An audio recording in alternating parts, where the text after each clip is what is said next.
To Ayurveda made easy channel. आज अपन रोग निदान पार्ट 1 का चैप्टर 1 देखने वाले हैं। सो फर्स्ट है परिभाषा। रोगानां विशेषेण वातजत्वादि साध्य साध्यत्वादि रूपेण निश्चयो ज्ञान येन सह रोग विनिश्चयो ग्रंथे मधुकोश टीका का ये श्लोक है। इसका मीनिंग है अर्थात रोग विनिश्चय हेतु निम्न विषयों का ज्ञान आवश्यक है। पहला है रोगों के वातादि दोष तथा उनके भेद एवं उपभेदों का ज्ञान, रोगों की साध्यता का ज्ञान और ज्ञान एवं विज्ञान के द्वारा रोगों का विनिश्चय करना। ये सब अपन रोग निदान में देखेंगे। देन रोग निदान की उपयोगिता बताइए। चिकित्सा तभी सफल होती है जब रोगी के परीक्षणीय भाव परीक्षा कर उसकी विकृतियों का सम्यक परिज्ञान करने के पश्चात चिकित्सा दी जाए। मतलब डायग्नोसिस वगैरह करके अगर चिकित्सा दी जाए तो वो सफल होती है, ऐसे बताया। देन आचार्य चरक ने चिकित्सा कार्य प्रारंभ करने से पूर्व ही दशविध परीक्षा भाव की परीक्षा करने का निर्देश दिया है। ये दशविध परीक्षा भाव अपन पढ़ेंगे आगे चैप्टर्स में। परीक्षा भाव के परीक्षा करने के बाद ही चिकित्सा सफल होती है, ऐसे बताया। दशविध परीक्षा भाव की जो है करने के बाद चिकित्सा सफल होती है, ऐसे बताया। देन कारण दोष दुष्य देश काल बल एवं लक्षण आदि के सम्यक ज्ञान के पश्चात परीक्षा की जाती।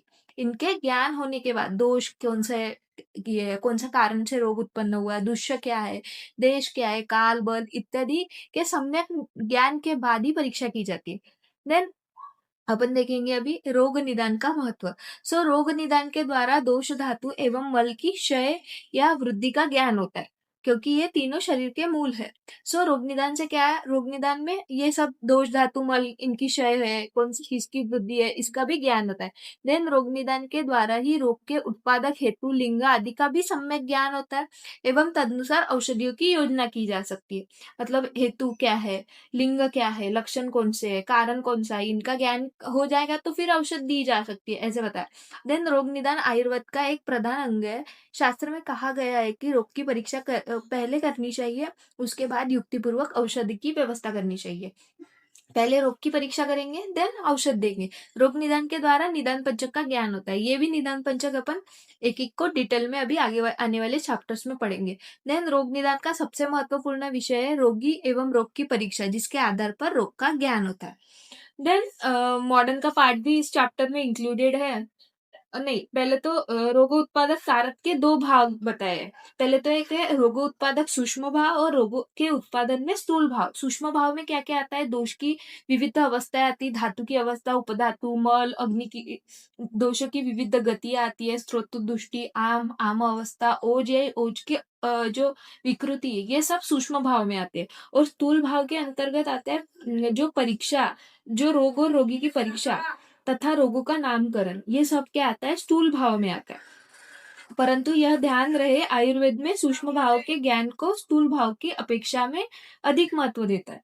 सूक्ष्म भाव को अधिक महत्व दिया जाता है, क्योंकि चरक जी का स्पष्ट मत है कि हम सभी विकारों का नामकरण नहीं कर सकते, परंतु विकारों के सूक्ष्म भाव का ज्ञान कर अपन चिकित्सा कर सकते हैं। क्योंकि सूक्ष्म भाव में क्या क्या आता था, अवस्थाएं, दोष की, धातु की, उपधातु की, मलों की, अग्नि की दृष्टि आ रही, आम, ओज, तो ये सब का ज्ञान होगा तो अपन चिकित्सा कर सकते हैं। इसलिए उन्होंने बताया कि जो सूक्ष्म भाव है उनको अधिक महत्व दिया जाता है। देन मॉडर्न का पार्ट है इंट्रोडक्शन ऑफ बेसिक पैथोलॉजी करके। तो pathology is derive from two Greek words. पहला है पैथोस मीन्स एक्सपीरियंस, सफरिंग या फिर डिसीज हो गया, और लोगोस मीन्स स्टडी होती है। Pathology is the study of the cause and effect of disease और इंजुरी। देन हेल्थ की डेफिनेशन दी है। Health is a condition when the individual is in complete accord with the setting, while disease is the state of discomfort to the body. Then उसके बाद दिया है division of human pathology. दो division बताइए, एक general pathology, दूसरी systemic pathology. General pathology is the part of pathology dealing with the common element of all diseases. हो गई general pathology. Then systemic pathology. Systemic pathology में क्या होंगी, study of disease pertaining to the specific organ और body system. वो हो गई जैसे कि surgical pathology, forensic pathology, cytopathology, hematology, histopathology, immunology, ये ऐसे मतलब सिस्टेमिक पैथोलॉजी हो गई। और जनरल पैथोलॉजी, ऐसे दो ये बताए थे। Then aspect of disease processes. Etiology, etiology मतलब cause of the disease, pathogenesis, biochemical और molecular mechanism of its pathogenesis, मतलब pathogenesis is the process by which the disease और डिसऑर्डर डेवलप्स, मतलब कैसे डिसीज और डेवलप हुए वो। Morphological changes, the structural alteration induced in the cell and organ of the body, तो उसको क्या बोलेंगे, मॉर्फोलॉजिकल चेंजेस। और pathophysiology, the functional alteration during the process of disease, ये होगी पैथोफिजियोलॉजी। देन अपन को जो पढ़ना है वो है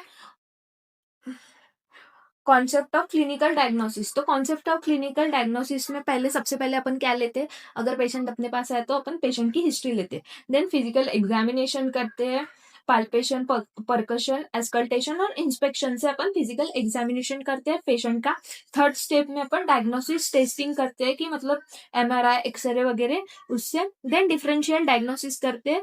differential diagnosis, a list of potential diagnosis that could explain the patient symptoms is develop, वो हो गया डिफरेंशियल डायग्नोसिस। मतलब पोटेंशियल डायग्नोसिस है जो कि पेशेंट के सिम्टम्स डेवलप, कौन से डेवलप हुए हैं वो एक्सप्लेन करेगा, उसको बोलेंगे differential diagnosis. Differential diagnosis is refine through additional testing और इवेल्युएशन।